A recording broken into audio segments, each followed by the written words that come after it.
Grabe, tingnan mo yung tanawin. Ang Uluwatu Temple, nakatayo sa napakatarik na bangin. Parang isang obra maestra ng kalikasan. Ang ganda, di ba? Tingnan mo yung mga detalyeng aapo, ang mga ukit ng disenyo.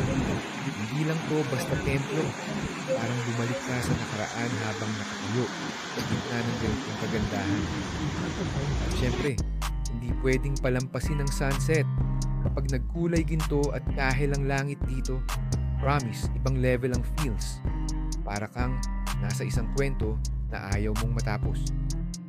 At ito pa, ang kekak dance, ang chants, ang apoy, ang kwento, lahat sobrang nakakakilabot sa ganda. Dapat talaga masaksiyan mo to ng personal.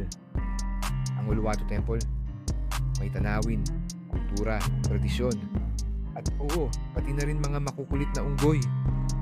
Kaya, ano? Bali bucket list mo na ba to?